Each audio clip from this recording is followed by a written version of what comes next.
Assalamualaikum warahmatullahi wabarakatuh. Bahasan kita kali ini tentang proses setelah jurnal penyesuaian di perusahaan dagang. Proses berikutnya adalah membuat neraca lajur dan laporan keuangan perusahaan dagang. Anak muda, sebelum dibuat laporan keuangan, jurnal-jurnal penyesuaian itu pastikan sudah menyesuaikan saldo-saldo dan neraca saldo. Sehingga nanti neraca saldo itu sudah saldonya sesuai, baru dibuat laporan keuangan. Neraca lajur itu neraca yang berlajur-lajur atau worksheet. Worksheet itu kertas kerja, artinya kertas yang dipakai untuk memproses menjadi laporan keuangan. Laporan keuangan adalah tujuan akhir dari kerjaan akuntansi, yaitu tujuannya membuat laporan keuangan. Sehingga kertas kerja ini adalah proses untuk membuat laporan keuangan. Langkah-langkahnya sama dengan format perusahaan jasa, yaitu kolom yang pertama neraca saldonya dipindah persis. Seluruh akunnya dipindah persis. Kalau debit ditaruh di debit besarnya berapa, kalau akunnya itu nilainya kredit ditaruh di kredit besarnya berapa. Sehingga debit dan kredit adalah balance. Itu kolom yang pertama. Kolom yang kedua, pindah persis seluruh jurnal penyesuaian yang kita lakukan periode yang lalu atau bahasan di bagian yang lalu. Jurnal penyesuaiannya misalnya ada 8, ya pindah semuanya 8 di kolom jurnal penyesuaian. Kalau debit ya taruh di debit, kalau kredit taruh di kredit. Kalau akunnya sudah ada di neraca saldo, tinggal ditaruh di sebelahnya, dijejer dengan saldo yang di neraca saldo. Kalau akunnya baru, tidak ada, tambahkan di bawahnya akun yang baru tadi. Ya, misalnya akumulasi penyusutan belum ada, tambahkan di bawahnya. Dan lain-lain. Jadi kalau sudah ada, tinggal taruh di akun yang sudah ada. Kalau debit-debit, kalau kredit-kredit. Kalau belum ada di akun neraca saldo, maka tambahkan di bawahnya akun yang baru. Itu kolom yang kedua. Namanya kolom jurnal penyesuaian. Nah, kolom yang ketiga ini berarti tambahan antara neraca saldo dengan jurnal penyesuaian. Berarti apa? Berarti neraca saldo setelah penyesuaian. Jadi nanti saldo-saldonya setelah ditambah dengan jurnal penyesuaian menjadi sesuai. Kalau debit-debit bertambah, kalau debit kredit ya selisihnya. Ditaruh di kolom yang ketiga. Namanya kolom neraca saldo setelah penyesuaian. Itu balance juga. Karena neraca saldo itu jumlah debit kreditnya sama atau balan. Kemudian neraca lajur debit kreditnya juga sama. Balance, debit kreditnya sama. Maka sama balance dan sama balance ditambahkan jadi balance juga. Di sebelah kolom neraca saldo setelah penyesuaian. Nah, kalau sudah saldonya sesuai, tinggal dipindah ke kolom keempat, kelima. Kolom keempat adalah kolom laporan laba rugi. Kolom kelima adalah kolom laporan posisi keuangan atau neraca. Laporan laba rugi isinya dua kelompok, pendapatan dan biaya. Kalau pendapatannya nanti lebih banyak dari beda biayanya, tidak balance, tidak usah kaget. Kalau nggak sama, debit dan kreditnya tidak usah kaget. Itu artinya selisihnya namanya laba. Kalau misalnya biayanya yang lebih banyak daripada pendapatannya, berarti selisihnya itu namanya rugi. Jadi di kolom keempat, seluruh biaya letakkan di debit, seluruh pendapatan letakkan di kredit, nanti selisihnya laba atau rugi. Sisanya kolom yang kelima, yaitu aset, aktiva, dan pasiva. Seluruh kekayaan ditaruh di debit, hutang dan modal ditaruh di kredit. Kalau ada selisih, seperti yang kolom keempat, maka selisihnya itu ditambahi labanya, sehingga modalnya itu menjadi sesuai laba ruginya ditambahkan di kolom yang kelima, sehingga balance lagi.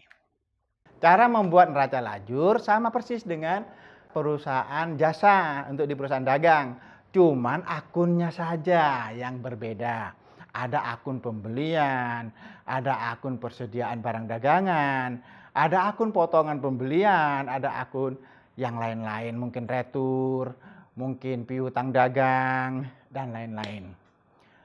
Oke, itu cara membuat neraca lajur sampai menjadi laporan keuangan. Nah, bagaimana membuat laporan keuangannya? Jadi, untuk membuat laporan keuangan cukup dengan memindah kolom yang keempat dan yang kolom kelima menjadi laporan keuangan. Kolom yang keempat itu menjadi kolom laba rugi, yaitu dilihat format laporan laba rugi perusahaan dagang. Bagian atas itu apa? Penjualan. Penjualan bersih. Bagaimana penjualan dikurangi potongan, mungkin ada retur penjualan sehingga ketemu penjualan bersihnya berapa. Nah, penjualan bersih ini kan dikurangi biaya-biaya agar jadi laba. Biaya yang pertama yang harus dilaporkan adalah biaya pokok penjualan atau harga pokok penjualan atau biaya kulaannya atau biaya pembelian yang terjual gitu. Harga belinya berapa begitulah. Sehingga penjualan bersih dikurangi harga pokok penjualan atau beban pokok penjualan, ketemu laba kotor. Nah, laba kotor ini nanti baru dikurangi biaya operasional. Apa itu biaya operasional? Biaya operasional itu adalah biaya administrasi dan umum, biaya pemasaran. Jadi biaya karyawan, biaya administrasi, biaya lain-lain yang bersifat operasional, dan biaya pemasaran. Biaya pemasaran itu termasuk biaya iklan, biaya salesman, biaya segala macam yang berkaitan dengan pemasaran. Itu ada di kelompok biaya pemasaran. Nah, laba kotor dikurangi biaya operasional ini, biaya operasional yang terdiri dari biaya administrasi dan umum, dan biaya pemasaran, seluruh yang menyangkut pemasaran atau penjualan, ketemulah laba bersih. Nah, laba bersih setelah dikurangi biaya lain-lain dan ditambah pendapatan lain-lain. Pendapatan lain-lain itu adalah pendapatan yang di luar core bisnisnya. Biaya lain-lain itu adalah biaya yang di luar biaya core bisnis. Ketemulah laba bersih sebelum pajak. Earning before taxes namanya. Baru setelah itu dikurangi tax, pajak, sehingga terakhir laba setelah pajak atau earning after tax, EAT. Itu format laporan laba rugi untuk perusahaan dagang.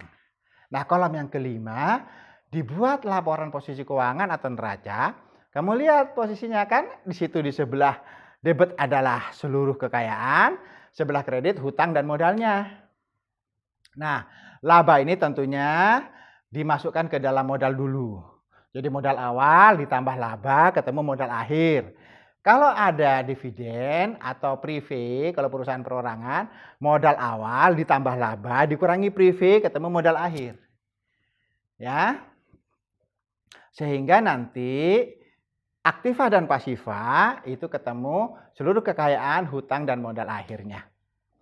Itu format laporan keuangan setelah dilakukan proses neraca lajur atau kertas kerja atau worksheet. Kertas kerja untuk membuat laporan keuangan. Neraca saldo, jurnal penyesuaian, neraca saldo setelah penyesuaian dimasukkan ke kolom laba rugi, ke kolom posisi keuangan atau neraca, baru dibuat format laporan keuangan laba rugi, laporan perubahan modal, dan laporan posisi keuangan. Selesai itu pencatatan transaksi keuangan perusahaan dagang, baik dari terjadi transaksi sampai jadi laporan keuangan. Jangan lupa besok sebelum kita mau periode yang baru, tahun baru, ditutup dulu.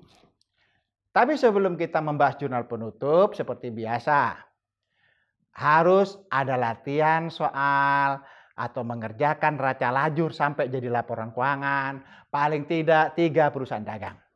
Kamu sudah bikin jurnal, bikin buku besar, bikin neraca saldo, sudah bikin jurnal penyesuaian. Coba sekarang bikin neraca lajur sampai laporan keuangan. Minimal 3 perusahaan, ditanyakan dengan dosen, dengan asisten dosen, mana yang masih keliru, mana yang perlu ditanyakan, sehingga pastikan bisa membuat laporan keuangan dengan benar dan baik, baik perusahaan jasa maupun dagang.